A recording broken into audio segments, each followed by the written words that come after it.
যদি আপনার শত্রু আপনাকে অনেক বেশি কষ্ট দেয়, যদি আপনার দুশমন আপনাকে অনেক বেশি জ্বালা যন্ত্রণা দেয়, শত্রুর জ্বালা যন্ত্রণার কারণে আপনি একেবারে অতিষ্ঠ হয়ে গিয়েছেন, আর নিতে পারছেন না, তাহলে আজকের আমলটি আপনার জন্যে। আপনি পবিত্র কোরআন আল কারিমের ছোট্ট একটি সূরা সূরাতুল লাহাব পড়ে কাপড়ের মধ্যে ফু দিয়ে একটি নিয়মে গিরা দিবেন, ইনশাআল্লাহ আপনার শত্রু আপনার কোনো ক্ষতি করতে পারবে না। আপনার শত্রু একেবারে উচিত শিক্ষা পেয়ে যাবে, সারা জীবনের জন্য আপনার থেকে দূরে সরে যাবে, একেবারে লাশের মতো মুর্দারের মতো বেঁচে থাকবে, জীবনে কোনোদিন আপনার ক্ষতি করার, আপনার পিছনে লাগার দুঃসাহস করবে না ইনশাআল্লাহ। জীবনের তরে একেবারে কঠিনভাবে শায়েস্তা হয়ে যাবে, আপনাকে দেখলে ভয়ে থরথর করে কাঁপতে থাকবে।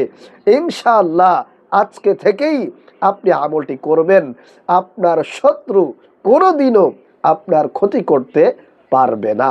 প্রিয় ভাইয়েরা, মা বোনেরা, আমি আপনাদেরকে বলবো, যদি আপনারা আপনাদের শত্রুর কারণে অনেক বেশি কষ্টে থাকেন, পেরেশানির মধ্যে থাকেন, জ্বালা যন্ত্রণার মধ্যে থাকেন, কি করবেন কিছুই বুঝতে পারছেন না, তার কারণ হলো আপনার শত্রুর ক্ষমতা অনেক বেশি, পাওয়ার অনেক বেশি, জনবল অনেক বেশি, আপনি তাকে কিছুই করতে পারবেন না।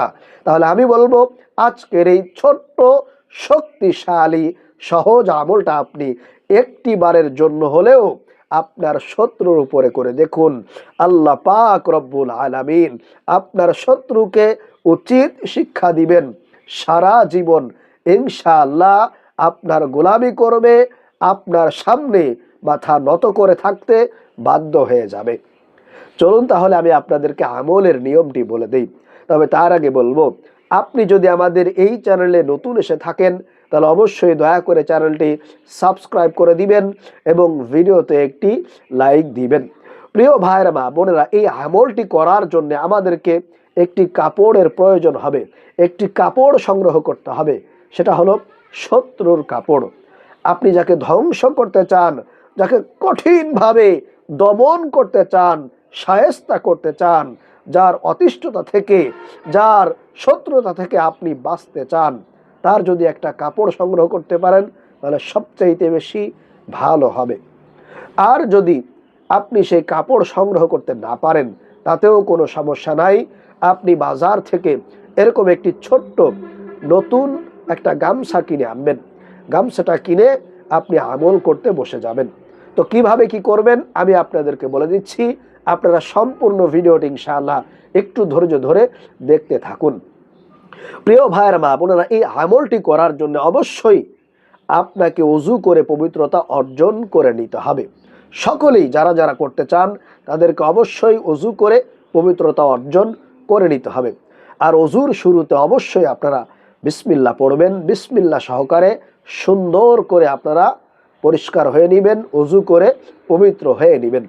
তাহলে আপনি যখন ওযু করে পবিত্রতা অর্জন করে নিয়েছেন, এরপরে সেই কাপড়টা অথবা এরকম একটা গামছা আপনি নিয়ে বসবেন। বসার পরে 1 নম্বরে আপনাদেরকে 3 বার ইস্তেগফার পাঠ করতে হবে। আপনার জীবন যৌবনের যত গুনাহ আছে সমস্ত গুনাহগুলো যাতে করে আল্লাহ তাআলা ক্ষমা করে দেন, মাফ করে দেন, এজন্য অবশ্যই আমলের শুরুতে আল্লাহর কাছে ক্ষমা চেয়ে নিতে হবে, মাফ চেয়ে নিতে হবে। এজন্য আপনি জবান দিয়ে পড়বেন, আস্তাগফিরুল্লাহ ওয়া আতুবু ইলাইহি।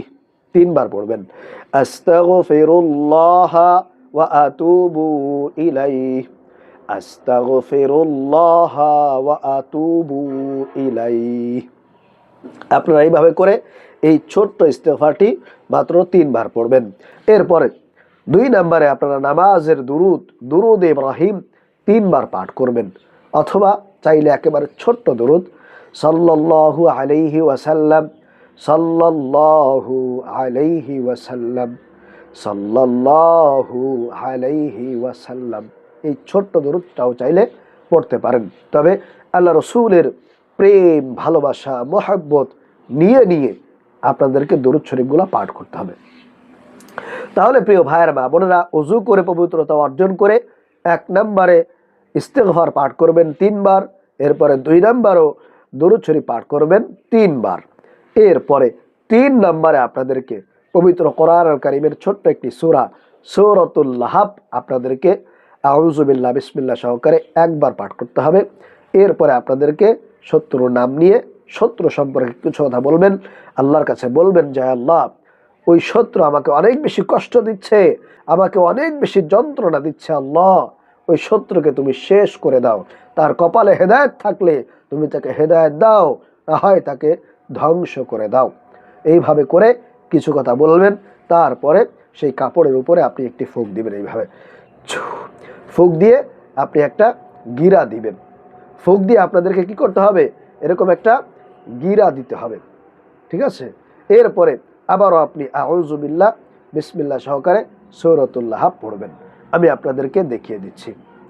আউযু বিল্লাহি মিনাশ শাইতানির রাজিম, বিসমিল্লাহির রহমানির রহিম। তাব্বাত ইয়াদা আবি লাহাবিন ওয়া তাব, মা আগনা আনহু মালুহু ওয়া মা কাসাব, সায়াসলা নারান যাতা লাহাব, আমরাআতুহু হাম্মালাতাল হাতাব, ফি জিদিহা হাবলুম মিন মাসাদ। এরপরে শত্রুর নাম নেবেন, কিছু কথা বলবেন, তারপরে একটি ফুঁক দিবেন, আবারও ফুঁক দিয়ে এইভাবে একটা গিরা দিয়ে ফেলবেন, তাহলে ইনশাআল্লাহ হয়ে যাবে। এইভাবে গিরা দিবেন। এইরকম ভাবে আপনারা 3 বার পড়বেন, 3 বারই শত্রুর নাম নেবেন এবং 3 বারই ফুঁক দিয়ে গিরা দিবেন। আশা করি বুঝতে পেরেছেন। এরপরে সর্বশেষ আপনারা আবারও 3 বার নামাজের দুরুদ ইব্রাহিম পাঠ করবেন ইনশাআল্লাহ। এখন আসুন প্রিয় ভাইয়েরা মা বোনেরা, এই পড়া যে কাপড়টা বা গামছাটা আপনারা কি করবেন, এই গামছাটা বা সেই কাপড়টা আপনার বাড়ির আশেপাশে কোথাও মাটির নিচে আপনাদেরকে পুঁতে রাখতে হবে। ইনশাআল্লাহ মাটির নিচে পুঁতে রাখবেন। এই গামছাটা আপনার মাটির নিচে যাওয়ার পরে নষ্ট হতে থাকবে, শেষ হতে থাকবে, পচে গলে যখন শেষ হয়ে যাবে, আপনার শত্রু ইনশাআল্লাহ শেষ হয়ে যাবে, ধ্বংস হয়ে যাবে, একেবারে উচিত শিক্ষা পেয়ে যাবে। আপনাদের যাদের আসলেই অনেক বেশি শত্রু আছে, দুশ্মন আছে, যাকে আপনি চিনেন যে এই লোকটা আসলেই আমার ক্ষতি করে, আমার দুশ্মনী করে, তাহলেই কেবলমাত্র আপনারা এই আমলটি করবেন, তাকে শাস্তি দিবেন। আর যদি একেবারে সামান্য নর্মাল কোনো শত্রু থাকে, তাহলে এই আমলটা আপনি করতে যাবেন না। বড় ধরনের শত্রু থাকলে, দুশ্মন থাকলে, যে আপনার আসলেই ক্ষতি করতেছে, তার জন্য এই আমলটি করবেন। আল্লাহ রাব্বুল আলামিন আমাদেরকে সঠিক নিয়মে আমলটি করার তৌফিক দান করুন। আমিন।